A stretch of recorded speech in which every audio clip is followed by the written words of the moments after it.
Hello बच्चों, कैसे हो आप सब। आई होप आप सब अपनी स्टडीज़ पर फोकस कर रहे होंगे, अपनी स्टडीज़ को टाइम टू टाइम कवर कर रहे होंगे। Firstly I feel sorry about that कि हमने लंबे समय से अपने प्लेटफॉर्म पर कोई वीडियो नहीं डाली थी, पर अब कंटिन्यू वीडियो प्लेटफॉर्म पर डलती रहेंगी। आज हम हमारे एटम टॉपिक के बाद लेकर आए हैं next topic, that is ion. JEE main से आयन हमारे लिए क्यों इम्पोर्टेंट है। कई बार देखा गया है कि जेईई मेन के एग्जामिनेशन में हमसे आयंस के अंदर से मास ऑफ एटम पूछ ले जाते हैं। तो आज इस प्लेटफॉर्म के अंदर हम सभी आयंस से इलेक्ट्रॉन कैसे कैलकुलेट करें और किसी भी एटम का टोटल एटॉमिक मास कैसे पता लगाएं, ये कवर करने की कोशिश करेंगे। तो सबसे पहले आयन से ही शुरू करते हैं। हम सभी ने एटम्स को समझा था। एटम वो लास्ट स्टेज थी जो कि कभी ना तो टूट सकती थी और ना ही डिस्ट्रॉय हो सकती थी। मीन्स अगर हम एटम को आगे तोड़ने की कोशिश करें तो वो आगे ब्रेकेबल नहीं है। एटम के सब एटॉमिक पार्टिकल्स थे, इलेक्ट्रॉन, प्रोटॉन और न्यूट्रॉन। देखा गया कि जब इलेक्ट्रॉन्स को लूज या गेन करा गया तब हमारे पास एक न्यू स्पीशीज आई जिसको हम लोगों ने आयन कह दिया। आयन क्या था? Ion is the form of atom जिसने इलेक्ट्रॉन को लूज या गेन करके खुद को एक चार्ज स्पीशीज के अंदर कन्वर्ट कर दिया है। मींस आयन कौन है? आयन एक चार्ज स्पीशीज है, एक चार्ज स्पीशी है जिसने खुद को चार्ज कैसे करा है? या तो इलेक्ट्रॉन को लूज करा है या इलेक्ट्रॉन को गेन करा है। दैट मीन्स इलेक्ट्रॉन को लूज या गेन करके हमारे एटम ने खुद को जब एक चार्ज स्पीशीज के अंदर कन्वर्ट कर लिया, वो स्पीशी कहलाई हमारी आयन। अब आप सभी जानते हैं इलेक्ट्रॉन के लूज होने, इलेक्ट्रॉन के गेन होने से हमारे एटम के ऊपर दो ही तरीके का चार्ज आता है, या तो वो चार्ज पॉजिटिव होगा या वो चार्ज नेगेटिव होगा।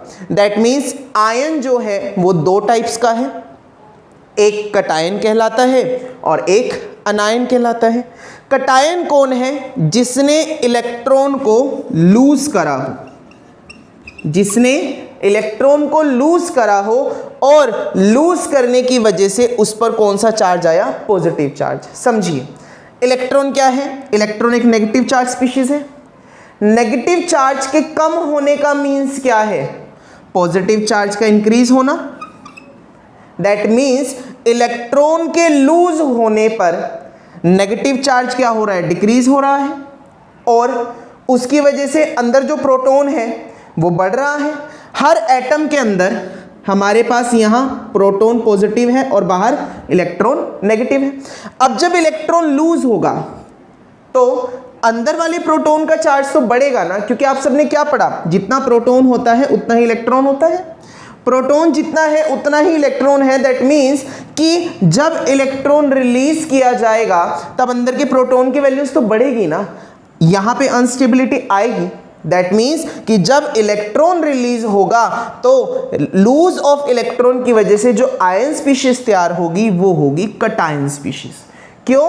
क्योंकि यहाँ पर हमारे पास जो आयन पर चार्ज है वो पॉजिटिवली चार्ज आता है, वो पॉजिटिव चार्ज आता है। सेम ऐसे ही जब हमारे इलेक्ट्रॉन गेन होंगे, क्या हुआ?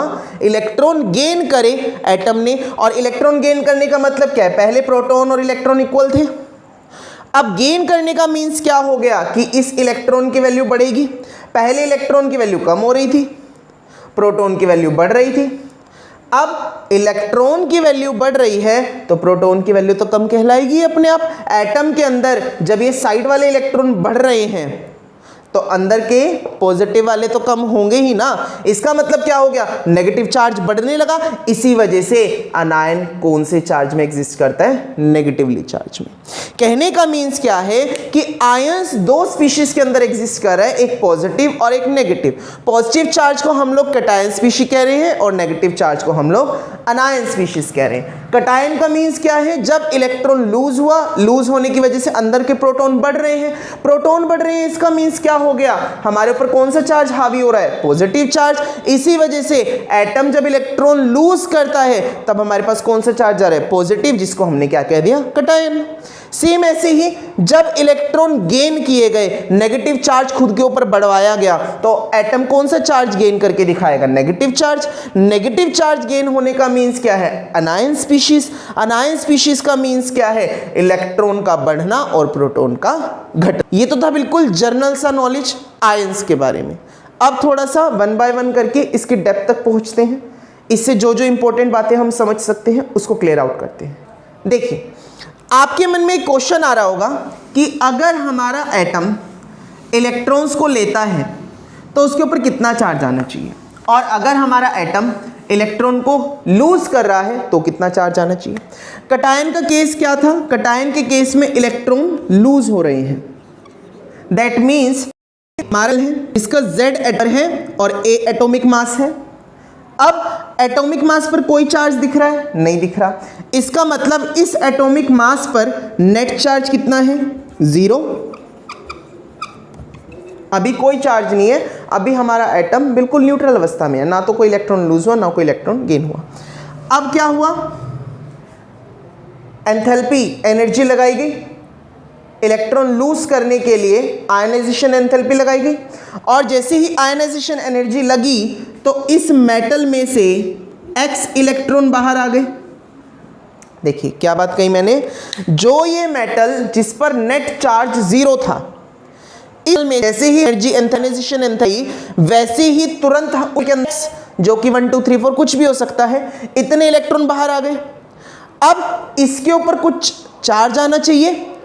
हमने इलेक्ट्रॉन को लूज करवाया है, ना कि हमने इलेक्ट्रॉन को गेन करवाया है। लूज करने का मीन्स क्या है? नेगेटिव चार्ज का कम हो जाना, पॉजिटिव चार्ज का बढ़ जाना। इसका मीन्स क्या है कि कटायन के अंदर जब इलेक्ट्रॉन को लूज करा तब हमारा कौन सा चार्ज बढ़ गया? नेगेटिव चार्ज घट गया और पॉजिटिव चार्ज बढ़ गया। इसका मतलब यहां पॉजिटिव चार्ज आएगा, पर अभी भी प्रश्न वही है, कितना पॉजिटिव चार्ज आएगा? देखिए, जितने इलेक्ट्रॉन निकले उसका जितना कोफिशिएंट है वही हमारा नेट चार्ज होगा।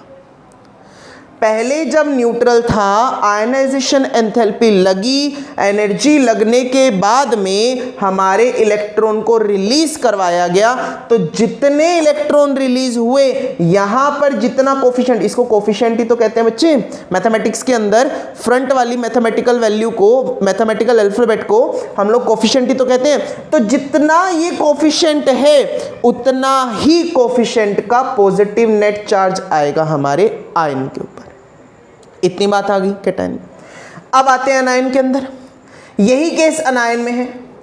अनायन के अंदर हमारे पास में कोई n एटम है, इस n का भी एटॉमिक मास है, एटॉमिक नंबर है, और अब इलेक्ट्रॉन को गेन करवाया जाएगा। मान लीजिए y इलेक्ट्रॉन गेन कर दिए, y इलेक्ट्रॉन ले लिए गए। y इलेक्ट्रॉन लेने का मीन्स क्या है कि अब जहां पर ये चार्ज नेट चार्ज 0 है, यहां कोई चार्ज नहीं है, जैसे मेटल के ऊपर कोई चार्ज नहीं था। क्या कहा? जहां पर अभी हमारे पास नेट चार्ज 0 है और तुरंत ही जैसे ही इलेक्ट्रॉन गेन एंथैल्पी के अकॉर्डिंग ये y इलेक्ट्रॉन गेन हो गए n के द्वारा, तो तुरंत n क्या कर लेगा? नेगेटिव y चार्ज शो कर देगा। सेम वही बात जैसे इस m वाले केस में हम लोगों ने कहा कि हमारे पास जो नेट चार्ज है वो उतना ही होगा जितना हमारा कोफिशिएंट है। सेम इस n वाले केस, अनायन वाले केस में भी जो नेट चार्ज है वो वही होगा जो हमारा कोफिशिएंट होगा। यहाँ पर पॉजिटिव क्यों? क्योंकि यहाँ पर इलेक्ट्रॉन लूज हुए हैं। यहाँ पर नेगेटिव क्यों? क्योंकि यहाँ पर इलेक्ट्रॉन हमारे गेन हुए हैं, नेगेटिव वाली वैल्यू को बढ़ाया गया है।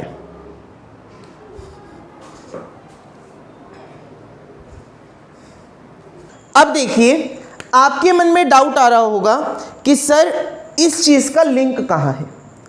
इस चीज का जो सीधा सा लिंक है वो हमारे number of electron, number of proton और नंबर ऑफ न्यूट्रॉन के साथ है। हमने अभी अभी कहा कि जो न्यूट्रल एटम है जिसके ऊपर नेट चार्ज 0 है, वहां पर इलेक्ट्रॉन और प्रोटॉन बिल्कुल इक्वल है। इलेक्ट्रॉन जितने हैं उतने ही प्रोटॉन हैं। इसका मतलब जिसको हम एटॉमिक नंबर कहते थे, ये एटॉमिक नंबर पिछली प्लेटफॉर्म के अंदर मैंने बताया कि जो ये एटॉमिक नंबर है, ये एटॉमिक नंबर हमें बेसिकली प्रोटॉन्स को इंडिकेट करता है। एटॉमिक नंबर किसको इंडिकेट कर रहा है? प्रोटॉन्स को। जितने प्रोटॉन्स है उतने ही कौन है? इलेक्ट्रॉन्स। इसका मतलब नंबर ऑफ इलेक्ट्रॉन भी Z और नंबर ऑफ प्रोटॉन भी Z। पर अब क्वेश्चन अराइज होता है कि नंबर ऑफ न्यूट्रॉन कितने हैं। हम सब ने एक बात को समझा है कि एटॉमिक मास जो है वो एटॉमिक मास सिर्फ और सिर्फ प्रोटॉन और न्यूट्रॉन के वजन पर डिपेंड करता है।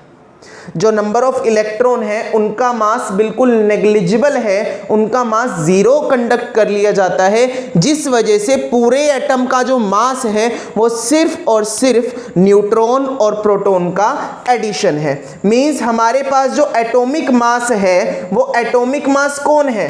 एटॉमिक मास एडिशन है न्यूट्रॉन और प्रोटॉन का। एटॉमिक मास न्यूट्रॉन और प्रोटॉन का एडिशन है।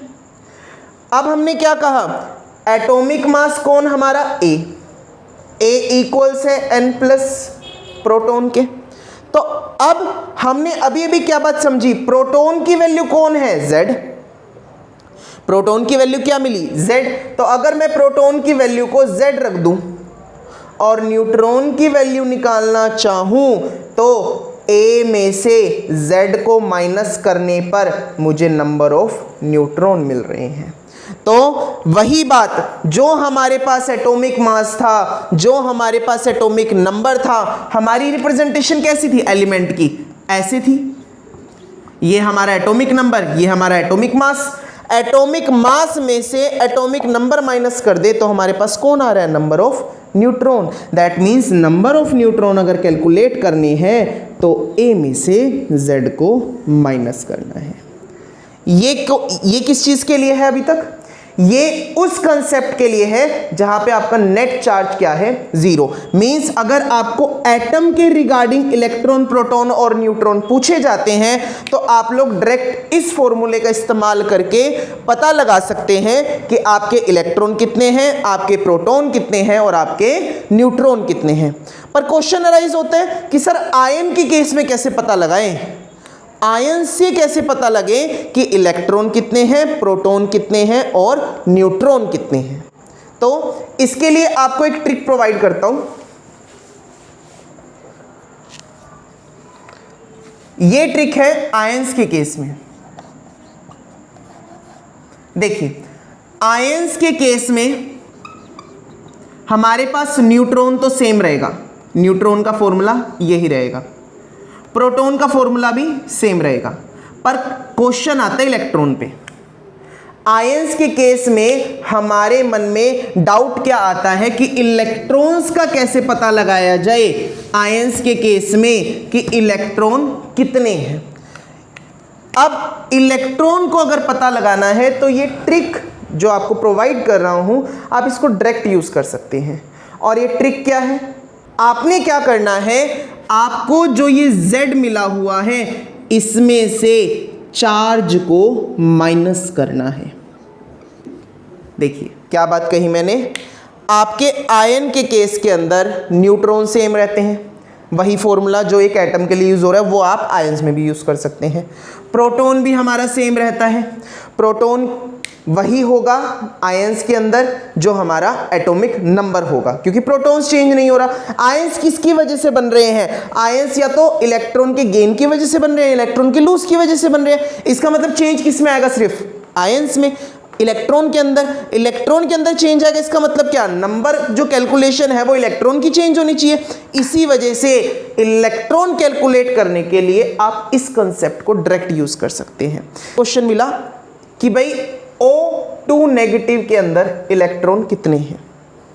O2 नेगेटिव के अंदर ऑक्सीजन जिसने 2 इलेक्ट्रॉन ले लिए हैं उसके अंदर आपके पास में नंबर ऑफ इलेक्ट्रॉन कितने हैं?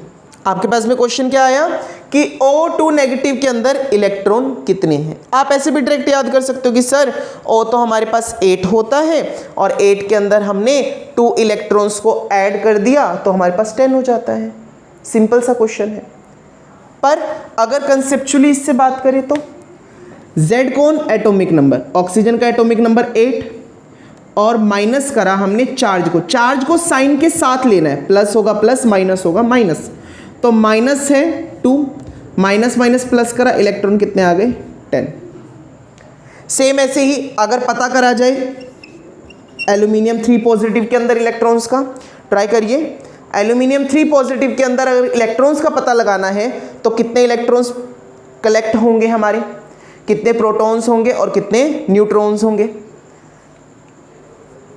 तो देखिए एल्यूमिनियम जिसका एटॉमिक नंबर क्या है 13, एल्यूमिनियम जिसका एटॉमिक नंबर 13 और मास क्या है हमारे पास में 26, इस एल्यूमिनियम 13 की वजह से जो प्रोटॉन होंगे वो कितने हैं 13, जो न्यूट्रॉन होंगे वो 26 में से 13 माइनस करा दैट इज 13। और अब बारी आती है इलेक्ट्रॉन की। इलेक्ट्रॉन की काउंटिंग के लिए हम लोग क्या चेक करने वाले हैं, सेम इसी कंसेप्ट को दोबारा, Z में माइनस करेंगे +3 को, +3 चार्ज है, Z कौन हमारे पास 13 plus minus minus that is 10, तो इलेक्ट्रॉन कितने आए 10। मीन्स अगर कंसेप्चुअली बात करा जाए तो आपसे क्वेश्चन कैसे पूछा जाएगा कि गिवन कंपाउंड के अंदर आपके इलेक्ट्रॉन कितने हैं, आपके प्रोटॉन कितने हैं और आपके न्यूट्रॉन कितने हैं। अब सोल्व करिए NO3 नेगेटिव को, करिए ट्राई।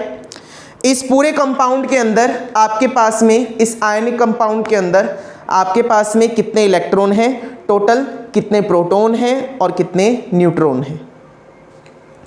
तो देखिए सबसे पहले अगर प्रोटॉन की बात करी जाए तो नाइट्रोजन और 3 ऑक्सीजन है। नाइट्रोजन के अंदर प्रोटॉन 7 प्लस में 3 इंटू ऑक्सीजन में प्रोटॉन 8, 3 8 द 24, मतलब 31 कौन है प्रोटॉन, प्रोटॉन की वैल्यू आ गई हमारे पास में। और इसके अलावा अगर बात करूं तो नाइट्रोजन जिसका मास 14 है उसके अंदर न्यूट्रॉन 7 है, 14 में से 7 माइनस करा मींस A में से Z माइनस करा, तो न्यूट्रॉन में हमारे नाइट्रोजन में न्यूट्रॉन कितने 7। और ऑक्सीजन की बात करी जाए तो 8 टू द 16 बराबर ही हमारे पास न्यूट्रॉन मिले, तो 7 प्लस 24 दैट मीन्स कि हमारे पास में 31 जो है नंबर ऑफ न्यूट्रॉन्स हो गए। अब क्वेश्चन वापस वहीं पर अराइज हो रहा है कि नंबर ऑफ इलेक्ट्रॉन कितने हैं हमारे पास में। नंबर ऑफ इलेक्ट्रॉन जो है वो दोबारा इसी ट्रिक से कैलकुलेट होंगे क्योंकि हमारे पास में माइनस चार्ज है। अब आपके मन में ये डाउट आ सकता है कि ये माइनस चार्ज पूरे के ऊपर है, ऑक्सीजन के ऊपर है, इसको किसके साथ कैलकुलेट करा जाए। हमारे पास में तो प्रॉपर कंपाउंड के साथ में माइनस चार्ज है ना। कहने का मीन्स क्या है कि जो NO3 नेगेटिव है, ये जो नेगेटिव है, ये नेगेटिव तो प्रॉपर के साथ में है ना, तो फॉर्मूला वही लगाना है, वही ट्रिक लगानी है दोबारा से। Z इस्तेमाल करना है नाइट्रोजन के लिए, ऑक्सीजन के लिए। नाइट्रोजन के लिए हमारा जो एटॉमिक नंबर है, हमारी जो नंबर ऑफ इलेक्ट्रॉन है वो 7 ही है, प्लस में 3 टाइम्स ऑक्सीजन दैट मीन्स 8। अब इसको क्लोज करके आप लोग क्या करें, वही माइनस करें अपने चार्ज को। चार्ज कैसा है नेगेटिव, माइनस करा -1 को तो +1 बन गया। आप कैलकुलेट कर लीजिए दैट इज 7 + 24 + 1 मीन्स 32। कहने का मीन्स क्या हुआ कि आपसे अभी के लिए न्यूट्रॉन, इलेक्ट्रॉन और प्रोटॉन अगर पूछे जा रहे हैं तो इलेक्ट्रॉन में आप लोगों को दिक्कत आ सकती है कैलकुलेट करने के लिए चार्ज वाले आयंस की। मीन्स आयंस के अंदर प्रोटॉन और न्यूट्रॉन तो सेम रहेंगे। सिंपल एटम के लिए देख लो चाहे आयन के लिए देख लो, हमारे पास में जो प्रोटॉन और न्यूट्रॉन है वो सेम मिलेगा। पर बात आती है इलेक्ट्रॉन की, इलेक्ट्रॉन में गड़बड़ आएगी और उसको आपने इससे क्लैरिफाई करना है। अब मूव करते हैं एटॉमिक मास की तरफ, जो कि हमारा आज का मेन टॉपिक है। एटॉमिक मास को कैलकुलेट करने के लिए जब हमारे पास क्वेश्चन आता है तो हम उसको इजीली कैसे सोल्व कर सकते हैं। एटॉमिक मास कैलकुलेट करना है, उसके लिए फॉर्मूला डिराइव करना है, एटॉमिक मास कैसे कैलकुलेट करा जाए। अब अगर बात करी जाए एटॉमिक मास की, देखिए मैंने पिछले प्लेटफॉर्म के अंदर भी ये बात आप लोगों को समझाई कि एटॉमिक मास एक्चुअल में क्या है। देखो एक एटम के अंदर क्या था, इलेक्ट्रॉन्स थे जो कि बाहर ऑर्बिट के अंदर रिवॉल्व कर रहे हैं। अंदर प्रोटॉन है, न्यूक्लियॉन्स है, पूरा प्रोटॉन और न्यूट्रॉन का एक कॉम्बिनेशन है। दैट मीन्स कि हमारे जो इलेक्ट्रॉन का मास है वो इलेक्ट्रॉन का मास इतना ज़्यादा नेग्लिजिबल है कि एटॉमिक मास के अंदर उसका कोई कंट्रीब्यूशन है ही नहीं। कहने का मीन्स कि उसको प्रॉपरली जीरो की तरफ नेग्लिजिबल माना जा सकता है, उसको नेग्लेक्ट करा जा सकता है इजीली। मीन्स अगर मैं प्रॉपरली बात करूं कि एटॉमिक मास क्या है, एक पूरे एटम का जो मास है वो एटॉमिक मास है। मीन्स न्यूट्रॉन और प्रोटॉन का जो मास का एडिशन है वही हमारा एटॉमिक मास है। मीन्स इलेक्ट्रॉन के मास को यहां पर हम लोग नेग्लेक्ट कर चुके हैं। एटॉमिक मास के अंदर इलेक्ट्रॉन का जो मास है उस मास को बिल्कुल ही नेग्लिजिबल कहा गया, जीरो के बहुत ज्यादा नजदीक कहा गया। अगर बात करें तीनों के मास की तो हमारे पास जो इलेक्ट्रॉन का मास है वो 9.1 इंटू 10 की पावर माइनस 28 ग्राम्स है। प्रोटॉन का अगर मास देखा जाए तो 1.674 इंटू 10 की पावर माइनस 24 ग्राम है। और न्यूट्रॉन की अगर बात करी जाए तो वो हमारे पास 1.67 इंटू 10 की पावर माइनस 24 ग्राम है। अब यहां क्या देख पा रहे हैं, इलेक्ट्रॉन का जो मास है वो -28 है जो कि बहुत ज्यादा कम है। प्रोटॉन की अगर बात करी जाए उसका मास इलेक्ट्रॉन के मुकाबले थोड़ा ज्यादा हायर है। दैट मीन्स यहां पर हमारे पास 10 की पावर माइनस 24 है, पर यहां पर हमारे पास जो मास है वो 10 की पावर माइनस 28 है। और अगर बात देखी जाए इलेक्ट्रॉन, प्रोटॉन और न्यूट्रॉन तीनों की कंपैरेटिवली मास की, तो प्रोटॉन और न्यूट्रॉन में कुछ ज्यादा खास फर्क नहीं है। सीधी सी बात, प्रोटॉन का जो मास है वो 1.673 इंटू 10 की पावर माइनस 24 है 4। और न्यूट्रॉन की अगर बात देखी जाए तो यहां 1.67 इंटू 10 की पावर माइनस 24 है। इस सिंगल डिजिट का डिफरेंस है। पर अगर इलेक्ट्रॉन की बात को देखा जाए तो इलेक्ट्रॉन का मास और ज्यादा डिक्रीजिंग में है।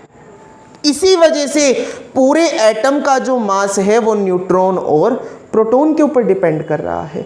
मींस इन दोनों के मास के एडिशन के है, तीसरे मास को यहां पर नेग्लेक्ट कर दिया गया। अब अगर मैं पूरे एटम के मास की बात करूं, सबसे पहले तो आपको ये जानना जरूरी है कि एटॉमिक मास हमारे पास किन किन यूनिट्स में प्रोवाइड है। एटॉमिक मास यूनिट जो कि हमारी जनरल यूनिट है जिसको हम AMU कह देते हैं। इसके साथ साथ डिफाइंड मास यूनिट के अंदर भी प्रेजेंट है जिसको हम लोग U कह देते हैं जब हमारे पास एटॉमिक मास हमारी अनडिफाइंड वैल्यू के अंदर होता है कि ग्राम के अंदर है या मोल के अंदर है, पता नहीं होता, तब हम इसको U के साथ में डिफाइन कर देते हैं। और इसके अलावा हमारी जो थर्ड यूनिट है उसको डेल्टन कह देते हैं। मींस 3 ऐसे यूनिट्स के अंदर हमारे पास एटॉमिक मास प्रेजेंट है और जिसके अंदर में सबसे ज़्यादा जो हम यूज़ करते हैं वो हमारा एटॉमिक मास यूनिट यूज़ करते हैं। मींस जितना ज़्यादा हम एटॉमिक मास को कैलकुलेट करते हैं उन सब के पीछे जब भी हम एटॉमिक मास लगाते हैं या फिर उसकी यूनिट को प्रोवाइड करवाते हैं तो हम एटॉमिक मास यूनिट को ही यूज़ करते हैं। अब कैलकुलेशन के रिगार्डिंग अगर बात करें कि एटॉमिक मास की कैलकुलेशन करें तो क्या समझ में आया। हमने अभी तक ये पढ़ा था इलेक्ट्रॉन किसके बराबर है Z के, प्रोटॉन भी किसके बराबर है Z के जो कि एटॉमिक नंबर थे, न्यूट्रॉन किसके बराबर है हमारे एटॉमिक मास और हमारे एटॉमिक नंबर के डिफरेंस के। अब अगर मैं टोटल मास की बात करूं तो टोटल मास के अकॉर्डिंग इलेक्ट्रॉन का मास 9.1 इंटू 10 की पावर माइनस 28 था। और कितने हैं ये, Z है ये, प्लस करूं। अब प्रोटॉन की तरफ अगर मूव करूं, प्रोटॉन का मास 1.674 इंटू 10 की पावर माइनस 24 है ग्राम्स के अंदर, और ये भी कितने हैं, Z है। और अगर न्यूट्रॉन की तरफ मूव करूं तो वही हमारे पास 1.67 इंटू 10 की पावर माइनस 24 है, जिसमें हमारे पास में कितने एटम्स प्रेजेंट है, A माइनस Z। अब क्या देख पा रहे हैं, एक Z हमारे पास में ये है, एक Z हमारे पास में यहां से भी आ रहा है माइनस का। मीन्स जब मैं इसको इसके साथ मल्टीप्लाई करूंगा तो एक नेगेटिव Z और एक पॉजिटिव Z मिल रहा है। दैट मीन्स कि हमारे पास ये Z और ये वैल्यू प्रॉपरली क्लियर आउट हो जाती है। और हम बार बार किस बात को कह रहे हैं, बार बार हम एक ही बात कह रहे हैं कि हमारे जो इलेक्ट्रॉन का मास है वो नेग्लिजिबल है। तो इसको अगर नेग्लेक्ट कर दें तो भी कोई दिक्कत नहीं होने वाली। यहां से क्या चीज डिराइव हो गई, यहां से हमारे पास एटॉमिक मास डिराइव हो गया। एक सीक्वेंस के अंदर, जो कि क्या है 1.67 इंटू 10⁻⁻24 इंटू उसका एटॉमिक मास। मीन्स अगर हमारे एक एटम के होल मास को कैलकुलेट करना है तो उस होल मास को कैलकुलेट करने के लिए आपको डायरेक्ट आपका एटॉमिक मास अप्लाई करना है और उसको इसके साथ मल्टीप्लाई करना है, आपके पास में पूरे एटम का मास कलेक्ट हो जाएगा। दैट मीन्स कि अगर हमें एटॉमिक मास निकालना है ग्राम्स में, हम अब तक किस में बात कर रहे हैं, ग्राम्स के अंदर बात कर रहे हैं। अगर हमें ग्राम्स के अंदर एटॉमिक मास निकालना है तो एक एटम का जो मास होगा वो कितना होगा, जितना उसका मास है उसको इस वैल्यू से अगर आप मल्टीप्लाई करेंगे वो हमारे उस एटम का मास होगा। दैट मीन्स सीधी सीधी अगर बात करूं तो एक एटम का जो मास है ग्राम्स के अंदर वो क्या निकला है 1.67 इंटू 10⁻⁻24 और उसका एटॉमिक मास, ये ग्राम्स में आ गया। पर अगर मैं इस बड़ी वैल्यू को शॉर्ट कर दूं, मैं अगर इस वैल्यू को एटॉमिक मास यूनिट मान लूं, एक कांस्टेंट मान लूं, तो हमारे पास में एक एटम का मास कितना होगा, जो उसका एटॉमिक मास है। और इसी वजह से हमारी पीरियोडिक टेबल के अंदर जितने भी मास एटॉमिक मास यूनिट के अंदर प्रोवाइड है, ना कि ग्राम्स के अंदर। इसका रीजन क्या है कि हमारे पास में अगर हमें एटॉमिक मास को ग्राम के अंदर एक्सप्लेन करना है तो हमें उस वैल्यू को इस वैल्यू के साथ में मल्टीप्लाई करना होगा। मींस जो हमारे पास में एटॉमिक मास प्रेजेंट है उस एटॉमिक मास को हमें इस गिवन वैल्यू के साथ में प्रोडक्ट में लाना होगा, मल्टीप्लाई करना होगा, तब हमारे पास में हमारी जो एटॉमिक मास यूनिट है वो ग्राम्स के अंदर एक्सप्लेन हो पाएगी। तो यहां से क्या बात समझ में आई कि हमारा जो एटॉमिक मास है वो हमारी फ्रीक्वेंटली मोर फ्रीक्वेंसी किस में मिल रहे हैं, एटॉमिक मास यूनिट के अंदर। तीनों यूनिट्स में से सबसे ज़्यादा जो फ्रीक्वेंटली हमें एटॉमिक मास मिल रहा है वो ग्राम्स में ना मिलकर एटॉमिक मास यूनिट के अंदर मिल रहा है। इसी वजह से पूरे पीरियोडिक टेबल के अंदर आप लोगों को आपका जो एटॉमिक मास है वो एटॉमिक मास यूनिट के अंदर मिलता है। आई होप आप लोगों को ये एटॉमिक मास का कंसेप्ट समझ में आ गया होगा, आयन का कंसेप्ट समझ में आ गया होगा। पिछले प्लेटफॉर्म एटम और अब का प्लेटफॉर्म एटॉमिक मास, इन्होंने मिलकर के आपका पहला टॉपिक कंप्लीट करवा दिया है जो कि आपका था एटम। नेक्स्ट वीडियो के अंदर नेक्स्ट टॉपिक को कवर करने की कोशिश करेंगे। आई होप आप सबको अच्छे से क्लियर हो गया होगा। अगर कुछ डाउट्स है तो कमेंट सेक्शन में ज़रूर ड्रॉप करिए, वहाँ पर आपकी क्वेरीज को कलेक्ट करके आपको सॉल्यूशंस प्रोवाइड करा जाएगा। Thank you class.